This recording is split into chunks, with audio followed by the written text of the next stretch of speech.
Bueno, buenas noches. Damos comienzo a la segunda sesión del 28º Seminario Internacional de Derecho Constitucional y Derechos Humanos. El eje temático del panel será Principio de Igualdad y No Discriminación, y dará comienzo al mismo el doctor Claudio Nash Rojas, licenciado en Ciencias Jurídicas y Sociales de la Universidad de Chile y doctor en Derecho por la misma universidad, presidente de la Fundación Diálogo Jurisprudencial Iberoamericano. También se desempeña como académico de la Facultad de Derecho de la Universidad de Chile, donde dicta el curso de Derecho Internacional de los Derechos Humanos, como coordinador académico de la Cátedra de Derechos Humanos de la Vicerrectoría de Extensión y Comunicaciones de la Universidad de Chile, como consultor en materia de corrupción de la Comisión Interamericana de Derechos Humanos entre los años 2018 y 2019, director de la serie Jurisprudencia de la Corte Interamericana de de Derechos Humanos desde el 2014 al 2019, y es miembro fundador del Grupo de Estudios Justicia Constitucional y Derechos Fundamentales del programa Estado de Derecho de la Fundación Konrad Adenauer. Adelante. Muchas gracias por la presentación. Gracias obviamente, como siempre, una vez más, a Martín por la generosidad de invitarme. Promesa cumplida, Martín. Se pudo volver a la presencialidad y aquí estoy. La última vez estaba ahí atrás en la pantalla. Y por supuesto también gracias a la Fundación Konrad Adenauer por el apoyo no solo en esta actividad, sino que al trabajo del grupo de estudios durante ya largos años. Un grupo que la idea de este grupo se inició precisamente aquí en Montevideo el año 2008. Comenzamos a pensar en el grupo y hoy día ya ha consolidado su trabajo. Yo quiero conversar con ustedes porque esa me parece que es la idea que se mantiene en este evento, en este seminario, de generar una conversación en torno a la cuestión sobre no discriminación, acciones afirmativas. Yo quiero plantearles de alguna manera el marco general de la discusión donde se inserta el debate sobre las acciones afirmativas, y en esa línea poder compartir con ustedes algunas reflexiones sobre la idea de igualdad, no discriminación, cómo la ha recogido el derecho internacional de los derechos humanos, algunos debates que ahí se han abierto dificultades para darle concreción, y eso nos permita luego pasar a la ponencia principal, que es la que hará Sofía sobre las acciones afirmativas. En la mañana se hablaba de un debate que ha durado, ¿cuánto? Se decía unos 300, 400 años, ¿verdad? Bueno, para no ser menos, vamos a partir con un debate que lleva unos 2300 más o menos. ¿Qué es ¿Qué es la idea de igualdad? ¿Y por qué digo unos 2300? Ahí con Aristóteles, que nos planteó una idea de igualdad que hasta el día de hoy sirve como base para nuestra discusión en esta materia, pero también sirve como un parámetro de la incapacidad que hemos tenido en estos 2300 años de abarcar de una manera integral la discusión sobre igualdad.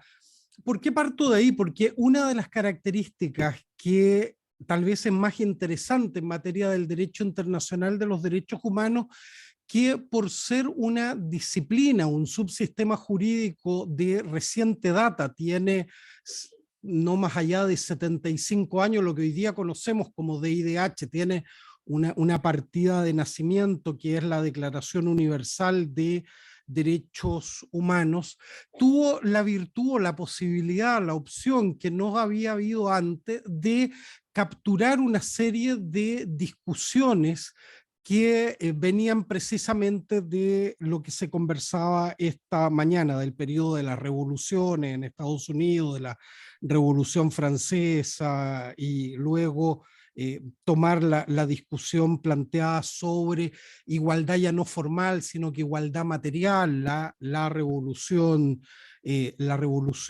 rusa del 17, la mexicana en la misma época, es decir, captura la discusión sobre libertad más compleja que como se entendía en la Ilustración, pero también captura una idea de igualdad más compleja de la que se venía discutiendo en los últimos 200 años. Y es una idea donde no nos basta, no nos es suficiente como respuesta al ideal que plantean los derechos humanos, una igualdad formal, la igualdad formal ante la ley, sino que está cruzado el debate por la idea de la igualdad real o la igualdad material.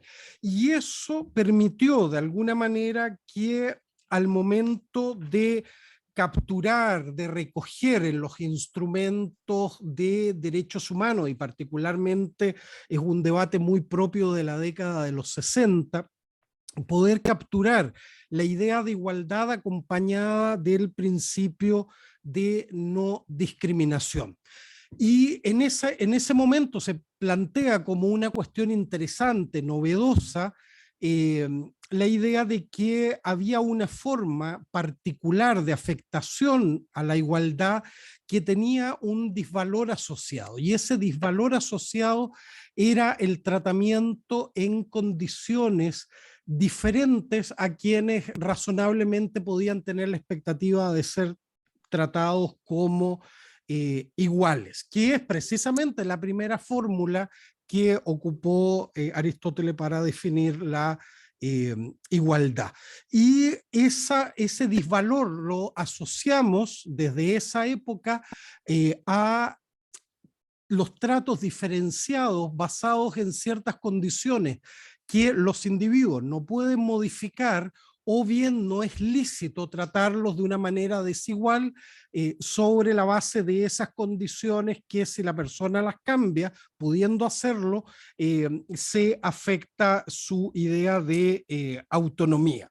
Por ejemplo, las ideas políticas, usted las puede cambiar, hay algunos que las cambian constantemente, pero lo que no es lícito es la promesa de tratarlo en condiciones de igualdad en la medida que usted modifique esas ideas políticas. ¿Por qué? Porque esa constituye en su proyecto de vida su identidad. Pero la idea de discriminación también es un concepto dinámico, y yo es ahí donde quiero poner el acento, y porque todo lo que les he dicho ustedes lo saben y lo saben muy bien. El punto está en que ese acercamiento a la idea de igualdad, y por lo tanto esta compañía que tiene el principio de no discriminación, se hace claramente insuficiente para explicar la realidad. Y aquí es donde hay un aporte interesante desde el punto de vista de la discusión, del debate norteamericano en la década de los 60, donde sobre todo en áreas como la sociología y otros se empieza a discutir fuertemente, a partir de los temas de segregación racial, la idea de formas de discriminación que son sistémicas. Y surge ahí conceptos como el de la violencia estructural, Galtung, fines de los años 60, que tienen, no sé si son todos estudiantes de Derecho acá o también hay de otros, pero vamos a imaginar que son todos estudiantes de Derecho. Nosotros ya, entonces estamos en confianza. Nosotros tenemos un problema serio para convivir con otras ciencias, y cuando las tratamos de utilizar se nos complejiza. Entonces, el derecho tiende, y esto que no salga de esta habitación, ¿cuántos tenemos conectados? Un par ahí. No son muchos, así que no hay problema. 50, estamos bajo todavía. No tenemos un problema porque el derecho tiende a llegar tarde y tiende a llegar mal a estos debates más complejos desde el punto de vista sociológico, antropológico. Hay varios debates en el que nos cuesta. Y este es uno de ellos. Si ustedes piensan, hemos dicho que desde los 60 se viene discutiendo fuertemente en el ámbito de la sociología la violencia estructural. nosotros llegamos a eso por la vía de segregación racial en los 60, pero luego para traducir eso en una discusión en el ámbito internacional nos tomó unas 2 o 3 décadas más y nos ha parecido muy novedoso los últimos años de estar discutiendo sobre discriminación sistémica. ¿Qué es esta idea de discriminación sistémica? Es complementar la idea de igualdad individual y tiene que ver con aquellos que están en los hechos, en la práctica, en situaciones de diferencia, es decir, quienes viven en la exclusión, en la marginación. Parafraseando a Aristóteles, no habría mayor injusticia que tratarlos igual a quienes están en una situación diferenciada. Y el derecho se empieza a hacer cargo de eso muy en términos históricos muy recientemente. Entonces ahí viene gente como Owen Fies y otros, Iris Young, y hay toda una línea de estudio en términos de que hay cuestiones que le suceden a las personas en términos de vivencias de discriminación que no tienen que ver con actuaciones personales, con lo que hicieron, lo que dejaron de hacer, sino que la pertenencia a un cierto colectivo. Y se dice, mire, la pertenencia a un cierto colectivo, ese colectivo puede ser calificado como una identidad autónoma. Esa identidad autónoma, es decir, diferente del resto de la sociedad en la que está inserta, genera patrones de discriminación, exclusión, marginación. Y entonces hacerse cargo de ese elemento de la realidad para el derecho, entonces trae desafíos desde el punto de vista conceptual. Entonces, la visión tradicional, liberal de la discriminación, de trato diferenciado, como toda preferencia, restricción que genera, basada en ciertas condiciones o calidades del individuo, genera afectación en su derecho, sea que ésta se busque o sea o por resultado, no nos es suficiente, sino que nos tenemos que hacer la pregunta desde la lógica de la omisión del Estado. Cuando el Estado no toma medidas efectivas para generar condiciones de igualdad, también estamos frente a una forma de discriminación, es decir, se nos complejiza el concepto, se nos complejiza la tipología y el rol que cumplen las características, estas características diferenciadoras, tienen un elemento también más complejo de reflejar lo que Roberto Saba ha denominado una idea de subordinación. Vemos la discriminación como procesos ya no individuales de diferenciación de trato, sino que como procesos de subordinación estructural. Y en ese, ¿por qué me parece que esa reconceptualización o complejización, llamémoslo así, de la idea de discriminación es interesante para el debate que nos convoca hoy, que es preguntarnos, bueno, entonces frente a esa realidad, ¿qué debe hacer el Estado? Porque el Estado, nosotros en la terminología tradicional teníamos claro, el Estado tiene que cumplir sus obligaciones de buena fe, artículo 26, Convenio de Viena de Derecho de los Tratados, ninguna novedad me dirán ustedes, pero tiene una concreción en materia de derechos humanos, artículo 1.1 de la Convención, 2.1 de los pactos, es decir, se deben adoptar medidas de respeto, garantía y no discriminación. La de respeto, cumplir el mandato normativo. La de garantía, diría la Corte, organizar el aparato de poder público para permitir el pleno goce y ejercicio de derechos. Y la no discriminación es la que vemos que se nos complejizó. ¿Qué quiere decir esto entonces en términos prácticos? Que también la obligación de garantía particularmente también se nos complejiza. Vemos la insuficiencia de la visión tradicional, que implica que la garantía es asumir algunas medidas de carácter preventivo, de protección, del deber de justicia y también medidas de cooperación internacional. Pero eso no es suficiente para transformar la realidad. Y el objetivo de entonces el derecho ya no es solo evitar que el Estado incurra en discriminaciones directamente o vía indirecta, sino que también transformar esa realidad que hemos podido caracterizar como de discriminación sistémica respecto de ciertos colectivos. Y eso, asumir eso en nuestra región, en nuestro continente, es particularmente complejo, porque se nos amplía el espectro de posibilidades de afectación a la idea de igualdad desde esta perspectiva sistémica. Ya no es solo la segregación racial, es pueblos indígenas, poblaciones, personas en situación de discapacidad, personas en situación de movilidad humana, migración, privados de libertad, niños, niñas y adolescentes, grupos LGTBIQ+, y ni más ni menos que la mitad de la población, las mujeres. Entonces, la obligación de garantía respecto de todos estos grupos afectados por formas de discriminación sistémica nos obliga, desde el punto de vista del derecho, a buscar respuestas efectivas.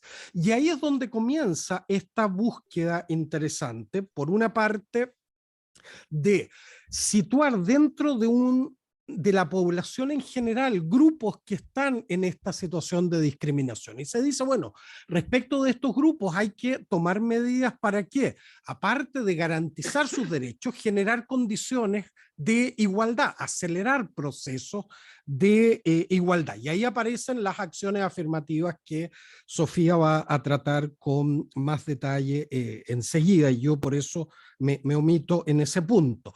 Pero hay otro tipo de medidas, y aquí, si ustedes buscan ahí el comité, particularmente el comité de la CEDAW, el que ve el tema de la erradicación de la forma de discriminación contra la mujer, tiene una observación general muy interesante sobre las medidas de acción afirmativa del artículo 4, donde el tema plantea el tema lingüístico y dice, en general se habla de acciones afirmativas, pero la Corte Interamericana ahí ha dado un paso más allá que a mí me parece interesante, que es decir, hay obligaciones generales, la obligación de garantía, nivel 1, llamémoslo así. Hay un subnivel dentro de eso, acciones afirmativas, medidas para acelerar condiciones de igualdad que tienen ciertas características como temporalidad y otro. Segundo nivel, pero hay un tercer nivel que la Corte ha usado distintos nombres, medidas especiales, medidas de debida diligencia, que tiene que ver cuando se identifica dentro de un colectivo un grupo en particular que podemos individualizar a sus integrantes que están en una situación de riesgo.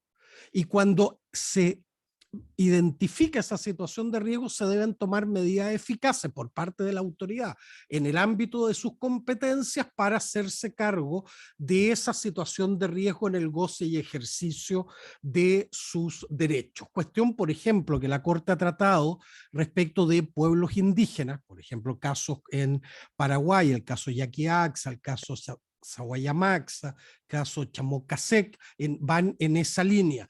Características, por otra parte, particulares de ciertos sujetos titulares de derecho, personas en situación de discapacidad, caso Jiménez López con Brasil, caso Furlan con Argentina, Chinchilla con Guatemala, dentro de otros.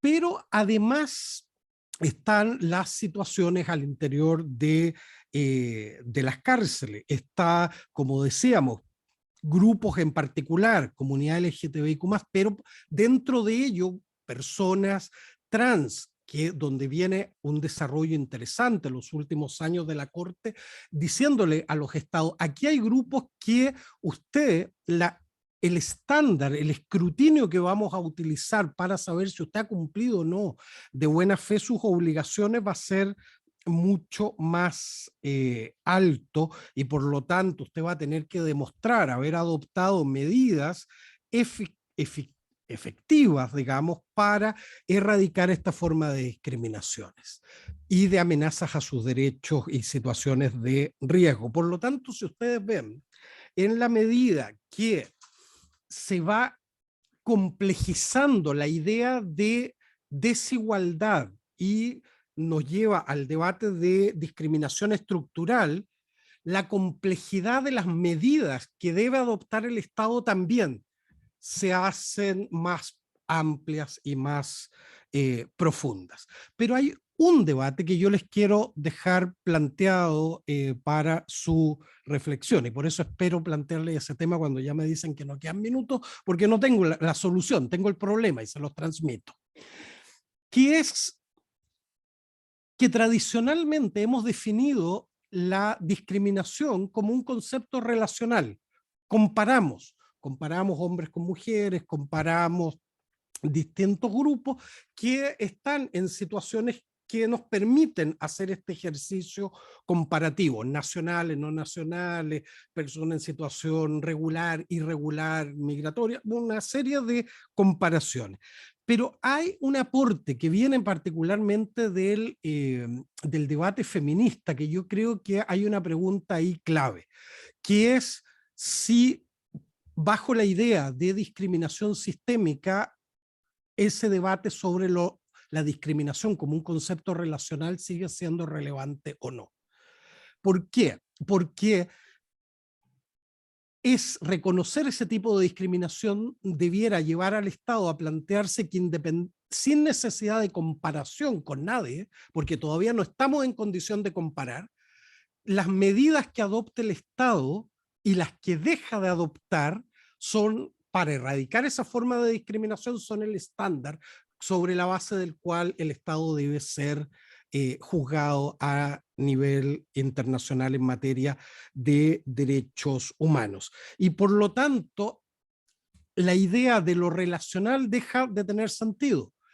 Y eso es muy importante desde el punto de vista de las medidas que podemos exigirle al Estado prestacionales, más allá de si se ha configurado o no un acto que pudiéramos tradicionalmente considerar de discriminación, sino que nos basta constatar la exclusión, marginación de un grupo, es decir, el no goce pleno de sus derechos y libertades, para que el Estado tenga que adoptar medidas eficaces para erradicar esa forma de imposibilidad de goce y ejercicio de derechos, sin necesidad de establecer un juicio comparativo con otro sector de la sociedad.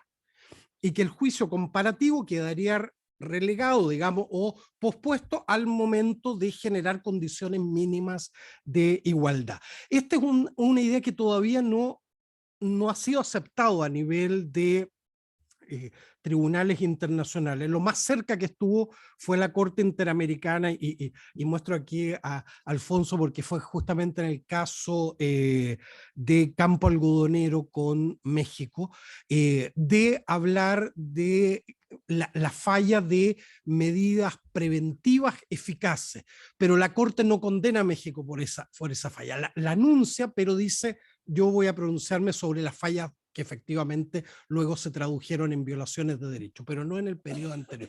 Pero estuvo al borde de decir: aquí usted tiene una obligación de generar ciertos mínimos antes de cualquier ejercicio relacional.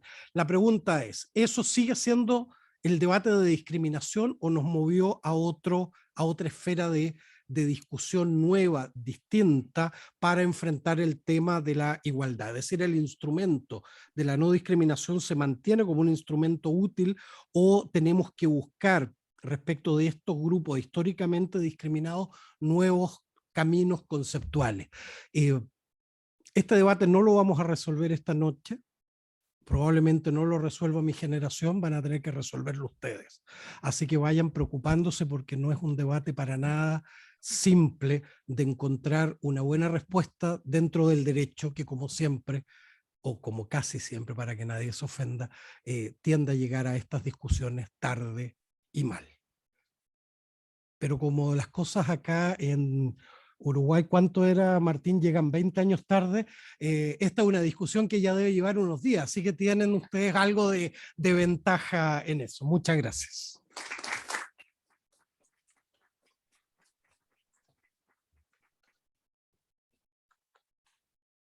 Bueno, muchas gracias, doctor Nash. Antes de continuar, queremos agradecer la presencia del doctor Néstor Sagüez, que nos sigue acompañando desde hoy de la mañana al firme en el seminario.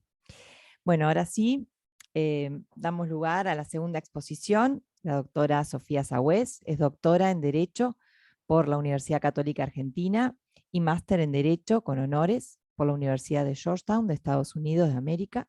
Es directora de la Diplomatura en Derecho Constitucional Latinoamericano de la Universidad Austral Argentina, profesora titular de Derecho Constitucional, Pontificia Universidad Católica Argentina, profesora adjunta regular por concurso de la Facultad de Derecho de la Universidad de Buenos Aires, Argentina, y además ha sido profesora invitada, expositora y conferencista en numerosas instituciones como la Universidad de Castilla-La Mancha, España, la Universidad de Bolonia, Italia, entre muchas otras.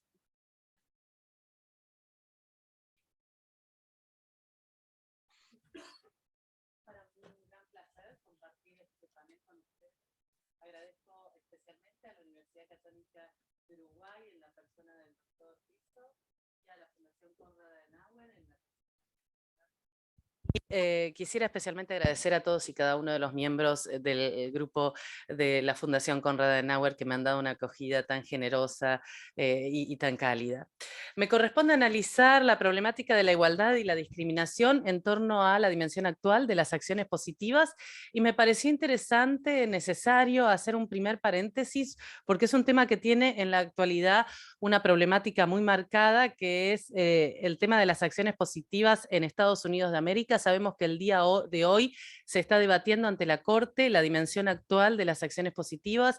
Tal vez la Corte Suprema estadounidense dé un giro de 180 grados en torno a qué debe entenderse por acciones positivas y entonces me parece muy interesante hacer un primer diagnóstico en torno a cómo se vincula la jurisdicción constitucional con las acciones positivas y con los agentes claves en la construcción de esta igualdad estructural que se procura a través de las acciones positivas. Sabemos que después del caso Brown versus Board of Education, ese shock en torno al rol de la jurisdicción constitucional frente a la igualdad real de oportunidades, ese caso tan paradigmático que implicó que el dato sociológico, que la sociedad se presente frente a la jurisdicción constitucional, el problema fue encontrar herramientas idóneas, herramientas válidas para entrar en diálogo con esa sociedad y para atacar aquellas situaciones estructurales de exclusión, aquellas situaciones sistemáticas de violación de derechos a través de patrones, a través de lo que se denomina la violación de derechos en gran escala. Y vamos a encontrar dos hitos importantes en la jurisprudencia estadounidense en torno a un punto que de alguna manera es el termómetro de las acciones positivas, que son las cuotas en materia educativa, ¿no? Y estamos en las puertas del tercer hito, que es el caso que hoy en día la Corte Suprema está estudiando. Pero a mí me interesa poner el acento en cómo estos tres hitos han mutado el concepto de acciones positivas, han mutado la columna vertebral de las acciones positivas y mucho por entrar en diálogo con los agentes claves de la sociedad. El primer gran caso que podemos comentar, estamos en el año 1978, es Regents of University of California versus Bake, y allí lo que se cuestionaba era la utilización de cupos o cuotas benignas que usaban a la raza como factor de distinción. La universidad de que se trataba es la Universidad de Medicina de California. Vamos a ver de qué tipo de universidad condiciona también la argumentación, pero lo interesante es que allí la universidad introdujo dos elementos. En primer lugar, el hecho de que se trataban de minorías raciales históricamente, tradicionalmente subrepresentadas, ¿no? Y acá tenemos el primer gran argumento, la acción positiva como una herramienta tendiente a revertir situaciones históricas de discriminación estructural. Pero el segundo argumento que también trae la Facultad de California aquí es la diversidad en el aula. La acción positiva como instrumento de construcción de diversidad y la diversidad como valor constitucional. Cuando se procura la decisión en el tribunal, es una decisión muy controvertida, tenemos 4 ministros para un lado, 4 jueces para el otro, y un juez finalmente que a través de un voto propio termina condicionando la suerte, ¿no?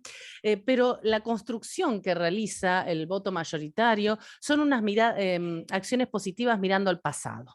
Se concentra en la existencia de una discriminación histórica, la prueba de la existencia de una discriminación histórica que sostenga la validez de las medidas en sí a través de la aplicación de un escrutinio estricto. Entonces, la medida positiva nace como instrumento para revertir una situación de discriminación histórica.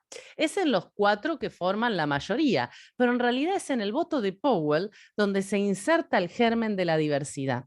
Y ese juez Powell coincide con los 4 mayoritarios y consideran que no se satisface el escrutinio estricto. Pero lo interesante de Powell es que Powell pone el acento en la diversidad como fin constitucional. Pone el acento en lo que hoy denominaríamos, a la luz de Fraser, la idea de igualdad como reconocimiento, la importancia de la presencia en el aula de determinadas minorías a los fines de producir una masa crítica que garantice un debate pluralista y tolerante. Y esa palabra de Powell, que es un voto razonado, un voto individual, es el que es recibido por la sociedad. Y a partir de ahí, los agentes claves, las instituciones universitarias, construyen acciones afirmativas en miras a la diversidad. Fíjense qué interesante, no es la mayoría la que tiene el impacto sociológico, es ese voto individual. Por eso Justice O'Connor, después, cuando dicta el fallo o prepara el fallo en Grutter, analiza o lo llama precedente sociológico, porque fueron los agentes claves los que eligieron cuál de ese fallo iba a tener una implicancia sociológica. Entonces, esto nos sirve para entender de manera muy palmaria que las acciones positivas intentan interaccionar con la sociedad, y la sociedad es un interlocutor importante en torno a la validez de las acciones positivas. En la medida en que omitamos esa situación, vamos a siempre construir acciones positivas ineficaces. Entonces, cuando se volvió a plantear el tema, lo que se planteó fue la validez justamente de una acción positiva que tenía como fin crear una masa crítica, crear diversidad, crear un grupo de alumnados diverso y pluralista, que se daba en el caso Grutter, que era en realidad son Grutter y Grass, 2 casos contra la Universidad de Michigan, Facultad de Derecho, Facultad de Medicina. En un caso, lo que se utilizaba un comité evaluaba distintos aspectos de la personalidad del postulante y cómo él podía contribuir a crear una masa de diversidad, una masa tolerante, una masa pluralista. Mientras que Graz, la Universidad de Medicina, directamente se establecían puntos de acuerdo a pertenencia a determinada raza minoritaria. Y lo que la Corte termina concluyendo es haciendo propio el voto de la causa de Powell y considerando que la medida de acción afirmativa establecida por Grutter era válida, digamos en la universidad, en la Facultad de Derecho, porque tendía a un interés constitucional compelente que era la diversidad en materia educativa, mientras que la medida de acción positiva instrumentada en el caso Graz no lo era porque aplicaba la raza de manera automática. Y fíjense cómo habla de la diversidad educacional como un interés estatal compelente y cómo la posibilidad de instrumentar un proceso de selección fluido, personalizado, que tiene en cuenta la totalidad de la persona, se habla del estándar de la totalidad de la persona, de sus antecedentes, es un proceso que está específicamente dirigido a satisfacer un interés constitucional compelente y de esa manera satisface el test de escrutinio estricto que se había manejado anteriormente. Entonces, a partir del caso Grutter, lo que vemos es que el interés que toma prevalencia como legitimación de las acciones positivas es la diversidad, no ya la reparación histórica. Se retoma y toma protagonismo esa idea de igualdad como reconocimiento, igualdad simbólica, la presencia del distinto en la masa crítica. Y una nota de pie muy importante, no es menor para la Corte, que era una facultad de Derecho, que el derecho hace ciencia a través de escuchar al distinto, y de cómo es necesario la tolerancia, es necesario el pluralismo cuando se forman a los líderes del mañana. Entonces, la importancia en el derecho, el debate pluralista. Un punto muy interesante que señalan es cómo las acciones afirmativas y la discriminación estructural subyacente siempre implica sistematicidad, siempre implica patrones, siempre implica afectación de derechos a gran escala. Dicen, una persona no puede aportar diversidad. Estamos trabajando sobre situaciones estructurales que debe ser a través de respuestas estructurales. Pero claro, este método idílico donde se evalúa a la persona completa y todo su aporte a la masa crítica del aula, es un método que exige un gran desempeño de recursos. exige una ponderación casi ad hoc. Pero lamentablemente esto no siempre se podía estructurar de manera funcional. Entonces, ¿qué ocurrió? Se cuestionó como demasiado casuístico, como demasiado difícil de instrumentar en la práctica. Y fíjense qué interesante, una decisión no tuitiva como fue la de Bake, generó una respuesta sociológica tuitiva. Y una decisión tuitiva como fue la de Grutter, generó todo un escenario de retraimiento de la validez de las medidas de acción positiva, al punto tal que hoy en día estamos en un escenario de retraimiento. En el caso Parents Involved del año 2007 se analiza el estándar de Grutter en la aplicación de la secundaria, no ya de la educación universitaria. Y lo que la Corte sostiene es que en ese caso no se tiene de manera adecuada el contexto, la medida de acción positiva, que es una medida que establecía un sistema de empate y división del alumnado en grupos que no supera el test del escrutinio estricto. Entonces, fíjense cómo, a pesar de venirse de un criterio jurisprudencial generoso, la respuesta empieza a ser el retraimiento, la restricción de las medidas. Y finalmente, la gran restricción es la que estamos viviendo ahora, el caso Student for Fair Admissions contra Harvard, donde ya no se habla de compensación histórica. El tema que está en debate aquí es la necesidad de diversidad. Y si la diversidad es un interés estatal suficientemente compelente a nivel constitucional como para justificar la utilización de la raza como factor de distinción. Y fíjense que se plantea la necesidad de compatibilidad entre neutralidad y diversidad. Retrocedimos 40 casilleros. Volvemos al principio de igualdad formal en base al principio de neutralidad. Entonces, esto nos muestra claramente que tenemos que ser muy cuidadosos, que tal vez fallos tuitivos no siempre son acompañados con respuestas de agentes generosas y tuitivas, y que tener en cuenta la sociedad en esta jurisprudencia realista que fue planteada como una necesidad absoluta a partir de Brown versus Board of Education y que mencionó el doctor Nash, nos exige comprender a la sociedad con datos sociológicos certeros, científicos, no jugar a los grandes sociólogos, sino realmente entender lo que está ocurriendo en la sociedad. Con respecto al orden internacional de los derechos humanos y los órdenes constitucionales domésticos, que en el fondo es el tema que nos ocupa, la presencia de las acciones positivas hoy en día es innegable. La tenemos no solamente considerada compatible con los grandes instrumentos internacionales, sino exigida por instrumentos internacionales específicos como CEDAW y Convención de los Derechos del Niño, o racial, perdón. Y en el constitucionalismo latinoamericano tenemos una gran generosidad, una gran profusión de acciones positivas, tanto con respecto a discriminación racial, derechos de las mujeres, niños, niñas y adolescentes, adultos mayores, personas en situación de discapacidad, comunidades originarias, trabajadores. Toda esta idea de la previsión de sujetos de tutela constitucional preferente y la adopción de medidas, la adopción de obligaciones positivas a cargo de los estados tendientes a revertir la situación estructural de sometimiento en que ellos se encuentran, ¿no? No voy a entrar en los detalles, pero realmente los textos constitucionales son generosos, a veces demasiado generosos. ¿En qué sentido? Que se olvidan de la transitoriedad de las medidas, que se olvidan de que las medidas de acción positiva han sido definidas en su misma esencia como discriminación inversa o discriminación objetiva. Es el Estado dando un trato preferencial y por lo tanto se presenta en clave excepcional. No se puede consolidar si no se justifica frente a una discriminación estructural que la demanda como imprescindible. Superada la discriminación estructural, la medida de acción positiva cae, sobre todo si nos referimos al supuesto de igualdad como no sometimiento. Ya veremos si eso se aplica a la noción de igualdad simbólica o como reconocimiento, punto que me parece que trae algo de luz al cuestionamiento que planteaba el doctor Nash. La jurisprudencia de la Corte Interamericana, tenemos muchísimas variables. Me quise enfocar en un tema que a mí me parece sumamente interesante, que es la vinculación de las medidas positivas con la noción de discriminación estructural. Y cómo a través de esas dos nociones, la Corte Interamericana ha ido modulando ambos conceptos. Voy a señalar 5 escenarios.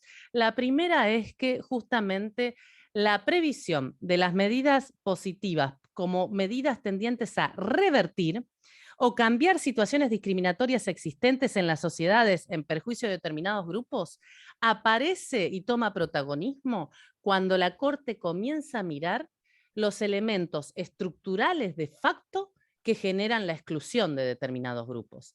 Y es a partir del año 2000, pero sobre todo en esa maravillosa opinión consultiva que uno le va dando cada vez mayores lecturas, como es la opinión consultiva de derechos de los migrantes, la 18, que tenemos del año 2003, donde aparece la referencia a causas de facto, además de causas de iure, causas estructurales, sistémicas, patrones. La idea de patrones que se repiten y que generan una exclusión estructural.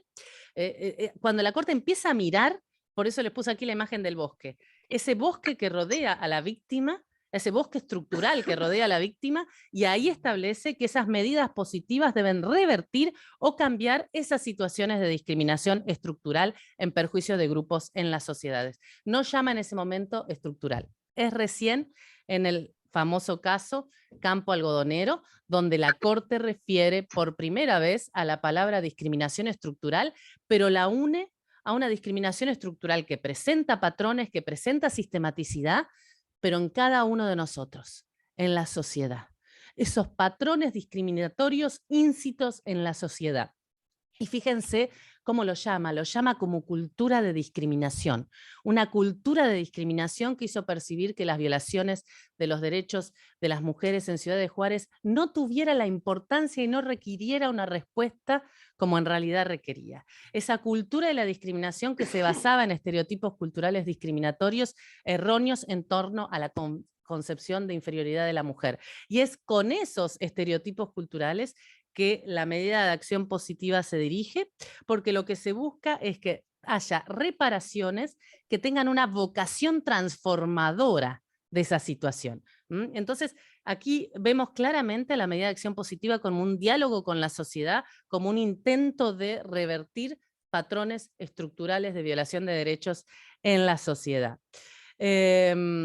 Hay muchísimo para decir este fallo, la doctrina del riesgo inmediato y numerosos elementos, pero básicamente esa idea de que tenemos medidas positivas para revertir o cambiar situaciones de discriminaciones estructurales que pueden estar involucradas por aspectos socioculturales, estereotipos culturales discriminatorios. Y aquí toma protagonismo la causa de la discriminación estructural. La discriminación estructural no tiene una sola causa. ¿De qué hablamos cuando hablamos estructura? ¿De qué hablamos cuando hablamos sistematicidad? ¿De qué hablamos cuando hablamos patrones? Patrones que se repiten a gran escala. Por eso la doctrina, tanto Owen Fisk como Leon Fuller, analiza el tema de la discriminación estructural como una red de telaraña. Perdón, me dicen que red de telaraña es tautológico, como una telaraña o una red. Si yo pretendo desarticular esta telaraña, necesito atacar todos los elementos que la sostienen al mismo tiempo. Si yo ataco una sola de las causas que sostiene la discriminación estructural, voy a quedar atrapado en la telaraña. ¿Por qué las personas privadas de su libertad, como trabajábamos hoy en el Instituto de Derechos Humanos, son excluidos sociales? No es una sola causa. ¿Por qué la mujer se ve discriminada? No es una sola causa. Es un conjunto de causas que se articulan de manera sistémica y la acción positiva debe revertir cada una de esas causas. El problema es que nosotros seguimos concibiendo el derecho como una bipolaridad, como un binomio, quien lesiona y quien se defiende, cuando en realidad la discriminación estructural habla de un enfoque sistémico de una gran multiplicidad de causas y los procesos constitucionales no logran abarcar todas estas causas. Y una de las causas más importantes de la discriminación estructural es la cultura de la discriminación. Me quedan 5 minutos. Fíjense cómo los estereotipos culturales pueden ser causa y consecuencia de la discriminación estructural. Y fíjense cómo en Atala Rifo, en este caso contra Chile, la Corte habla de esta discriminación estructural e histórica y dice que los remedios tienen que tener una vocación transformadora de dicha situación, desarticulando aquellos estereotipos y prácticas. Es decir, las acciones positivas son instrumentos donde el derecho intenta transformar la sociedad. Nosotros vemos que la Corte Interamericana ha recurrido a esta idea de medidas positivas como obligaciones tendientes a revertir situaciones estructurales de violación de derechos o situaciones de violación de derechos de grupo. A veces no utiliza la palabra estructural, pero habla de situaciones sistémicas en muchas cuestiones relativas a comunidades originarias, niños y niñas y adolescentes, personas en situación de discapacidad, afrodescendientes, mujeres, extranjeros, líderes de comunidades originarias, edad, adultos mayores. Pero a mí me parece interesante plantear como hito el caso Trabajadores de la Hacienda Brasil Verde, porque aquí los elementos que sostenían la discriminación estructural eran elementos de naturaleza económica. La causa de la discriminación estructural aquí era la pobreza, la concentración de la propiedad de las tierras como causas estructurales que permitieron el trabajo esclavo. Y por eso habla Eduardo Ferrer MacGregor de la pobreza como parte de la discriminación por condición económica, quien da también un interesantísimo pequeño manual de cómo debe entenderse la discriminación estructural. Y yo voy a sacar a colación un detalle, un elemento, que es esa idea de que estos grupos se encuentran históricamente sometidos. Mejor dicho, se encuentran sometidos, excluidos, marginados, esta idea de la igualdad como no sometimiento, de Owen Fish y el querido Roberto Saba, pero que a mí me parece que en este caso la noción de igualdad como no sometimiento necesariamente es comparativa porque exige el no sometimiento frente a otros. O sea, el grupo está en una situación de desigualdad sistémica en el goce de su derecho al desarrollo comparativamente de otros grupos que no lo están. Entonces, aquí aparece la idea de obligaciones positivas para revertir esa situación en el conjunto de otras obligaciones que ya explicó el doctor Nash. En el caso Cuscul-Piraval, lo que vamos a tener es que la Corte señala que cuando se tratan de personas en situación de vulnerabilidad, las acciones positivas, las medidas positivas se potencian. Es su salsa, es su elemento donde alcanzan mayor protagonismo. Y finalmente, en el caso de empleados de las fábricas de fuegos artificiales de San Antonio de Jesús, lo que vamos a encontrar es una lectura de la Corte Interamericana donde analiza la discriminación estructural en relación a su interseccional o a la discriminación interseccional, aquellas personas que tienen o que se ven sometidas a un conjunto de factores discriminatorios de tal manera que la discriminación que padecen tiene una naturaleza propia y exige una dimensión de un enfoque diferencial. El elemento aquí interesante es que se abarca la totalidad de las causas que afectan la discriminación estructural, no solamente las causas económicas, no solamente los estereotipos culturales. Entonces juegan aquí imbrincadas la igualdad como no sometimiento y la igualdad como reconocimiento. No solamente queremos revertir la situación de discriminación estructural, sino también queremos que las mujeres tengan la posibilidad de un proyecto de vida autónomo y por eso se establece la necesidad de una política pública, de un programa que genere oportunidades laborales. Bien. Estoy ya casi sin tiempo. Lo que podemos decir es que a partir de esta consolidación de la doctrina de la discriminación estructural, vamos a encontrar que la Corte lo ha profundizado sobre todo con relación a la comunidad LGTBI y en particular a las personas trans. Y en estos casos lo que vamos a encontrar es la especial referencia a la necesidad de visibilización, del reconocimiento, de destruir los factores estructurales de discriminación simbólica, a que aparece con relación a estas personas la igualdad como reconocimiento, como elemento protagónico. Y con respecto a pueblos indígenas, vamos a encontrar que si bien en algunos casos la Corte Interamericana refiere a también la igualdad como reconocimiento, en otros refiere también a la necesidad de vencer la igualdad como no sometimiento y la exclusión sistemática en el goce de los derechos. En definitiva, entonces, a través de la doctrina de la discriminación estructural y a través de la doctrina de las medidas de acción positiva, la Corte Interamericana se ha orientado a dos objetivos concretos. La igualdad como no sometimiento, que no haya sectores excluidos en el goce de los derechos por situaciones estructurales, sobre todo situaciones socioeconómicas desfavorables, pero también la igualdad como reconocimiento, la diversidad como valor convencional, la necesidad de presentar y presenciar y reconocer el valor y el aporte de grupos minoritarios a la diversidad. Me parece que la igualdad como no sometimiento sigue siendo una característica comparativa. Exige ver la situación en que el otro grupo se encuentra frente al derecho al desarrollo, pero la igualdad como reconocimiento no es comparativa, porque el grupo aporta a la diversidad independientemente del aporte de los otros grupos.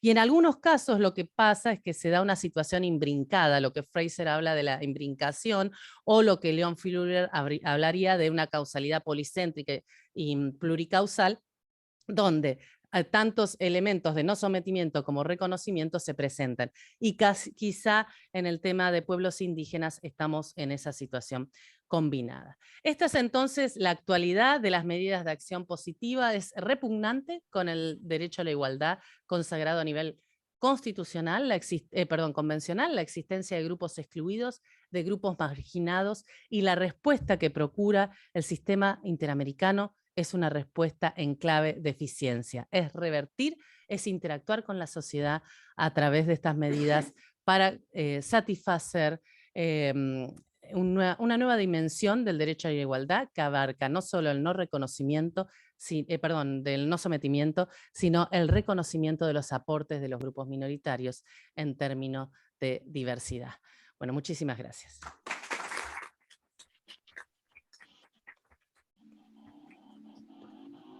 Bueno, muchas gracias, doctora Sagüez. Y ahora le damos la palabra al doctor Martín Rizo Ferrán, que como es profesor de esta casa de estudios, no requiere presentación, pero bueno, es profesor de Derecho Constitucional, de grado y posgrado, investigador de alta dedicación de la Universidad Católica del Uruguay. Punto. Adelante. A mí no me gustan las presentaciones. Aparte se hace una presentación resumida y terminamos con una perorata horrible. Bueno, muchas gracias. Eso solo lo puede decir una estrella como eso. El resto necesitamos la presentación. No es así, no es así. Bien, después de que el doctor Eduardo Esteva hoy habló del Bonham Case y habló que iba a hablar de un tema que ya tenía 400 años de existencia, yo pensé que iba a empezar hablando hoy de Aristóteles y de 2 milenios y medio de antigüedad. El doctor Nash me robó ese tema, cosa que suele hacer él, o sea que no voy a empezar diciendo, pero bueno, la igualdad es un concepto antiquísimo, no sabemos bien qué es todavía, y desde el punto de vista jurídico lleva ya varios siglos, como principio general, como principio, como derecho. Y bueno, dentro de este elenco tan complejo, evoluciones, nuevos desarrollos, yo voy a hablar de uno que en realidad es un problema viejo, que ya tiene unos cuantos años, que es si puede haber inconstitucionalidad por no diferenciación. ¿Cómo voy a hacer con esto? Bueno, yo voy a resumir bastante lo que pensaba decir porque realmente tengo interés en escuchar opiniones, porque yo no sé resolver este caso y confío en que alguno de ustedes me puede dar una solución o algún elemento que sirva para resolverlo. Entonces voy a dividir mi intervención en tres partes muy claras. En primer lugar, voy a hablar de los casos a los que quiero recibir y de 3 problemas o 2 problemas y medio que tienen esos casos. A continuación voy a intentar definir el marco conceptual, el marco jurídico en el que debemos movernos para resolver estos casos, para encarar estos casos, que ha cambiado, hay nuevos desarrollos que impactan en esto. Y por último voy a plantear un caso concreto y voy a plantear les voy a contar mis intentos de resolverlo, mis fracasos en resolverlo, y bueno, ver qué podemos hacer con esto. Hace muchos años, el decano de la Facultad de Derecho de la Universidad de la República, el profesor Adolfo Ceci Vidar, planteó en el Consejo de Facultad un caso respecto a algo del Código Penal.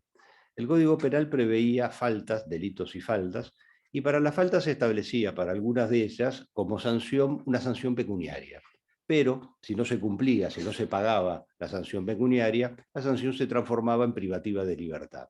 Eran sanciones bajas, eran multas que eran pagables para la mayoría de la población y la privación de libertad eran 2, 3, 4 días, no era nada escandaloso. Pero bueno, la realidad que planteó el decano en aquel momento era que había personas, seguramente pocos, que no podían ejercer la opción. O sea que la única opción para ellos era la pena privativa de libertad, mientras que el resto de los habitantes podían optar entre una o entre otra. Se decidió formar una comisión con representantes de distintos institutos, algunos era evidente, derecho constitucional, derecho penal, para este caso estaban cantados, y yo después me di cuenta que, porque nadie en el Instituto de Derecho Constitucional tenía claro el tema, recurrieron a una treta administrativa típica en el mundo académico. ¿A quién designaron? Al último orejón del tarro de Derecho Constitucional, y en aquel tiempo el último orejón del tarro era un servidor. Participé de varias reuniones extraordinariamente interesantes y en definitiva elaboramos un informe con algunos conceptos generales, con muchas preguntas, con muchas dudas y ninguna respuesta, o prácticamente ninguna respuesta. Pero bueno, en cierta forma salimos del paso. Pocos años después me volví a encontrar con este tema, con una ley que estableció un tributo para las demandas que promovieran ejecuciones hipotecarias. Antes de presentar la demanda, había que pagar un tributo que era equivalente al 1% del capital ajustado y con intereses. En general, con el actor, con el demandante, con el acreedor hipotecario no había problemas. El problema era con el demandado, que muchas veces que tenía que pagar el tributo para su primer escrito en el expediente, muchas veces no lo podía pagar. En aquel caso esto se discutió como un problema de acceso a la justicia, derecho de defensa, y bueno, por ese lado se fue manejando, pero en definitiva era lo mismo. Era una norma absolutamente, una regulación absolutamente compatible con el principio general de igualdad, pero que impactaba en forma distinta según quiénes eran los distintos sujetos que estaban comprendidos en el tema. Fuera del Uruguay encontré, por ejemplo, hace algún tiempo, el caso de Timenus versus Grecia de 2001, pronunciamiento del Tribunal Europeo de Derechos Humanos. Timenus era un griego que aspiraba a un cargo de auditor, un cargo público. Y en la normativa general y aplicable absolutamente a todos los griegos, decía que para ocupar ese cargo la persona no debía haber tenido ninguna condena por haber cometido un delito. Y el tema era que Timenus había sido procesado y condenado por un delito de insubordinación, porque cuando estaba haciendo algo así como el servicio militar, se había negado a utilizar cierto uniforme invocando sus convicciones religiosas. El tribunal dijo que sí, que en ese caso no se había previsto esa situación y que por lo tanto la solución griega violaba la cláusula de igualdad del convenio. Hay un caso, lamentablemente el colega de Perú no pudo venir, yo contaba con eso porque vi el titular pero no pude profundizar, es un caso de Perú. En Perú en algún momento establecieron una prohibición general, seguramente con base sanitaria, que ningún animal podía ingresar a los supermercados o similares. Inmediatamente apareció el tema de los no videntes y de los perros lazarillos. O sea, siempre van apareciendo ante regulaciones generales este tipo de situaciones. El primer problema que yo veo de entrada, Vico, sobre este tema es el siguiente. Nosotros tenemos una regulación general que es claramente compatible con el principio de igualdad. Pensemos en la norma penal. Se aplica absolutamente a todos quienes estén en territorio uruguayo, siempre y cuando sean mayores de 18 años y no estén comprendidos en otra causal de inimputabilidad penal. O sea, la generalidad y la compatibilidad con el principio de igualdad es evidente. El problema es cuando se pasa a las consecuencias, a los distintos supuestos de hecho en que se encuentran las distintas personas y las consecuencias que impactan sobre el sujeto. Y acá el primer problema que yo veo es el siguiente. Si nosotros tenemos una regulación muy general, seguramente vamos a tener problemas o podemos tener problemas con el principio de igualdad en cuanto a los efectos de la regulación. Pero si tomamos en cuenta las distintas situaciones de hecho, vamos a estar afectando la regulación igualitaria del principio general. O sea, estamos en un tema que privilegiamos el principio de igualdad en las consecuencias y deterioramos la regulación. Priorizamos el principio de igualdad en la regulación y perjudicamos las consecuencias. Problema menudo para resolver. Un segundo problema que presenta, a mi juicio, esto, es que en general, o muchísimas leyes, plantean distintos impactos en la población. Pensemos en la regulación legal del impuesto al valor agregado, del IVA.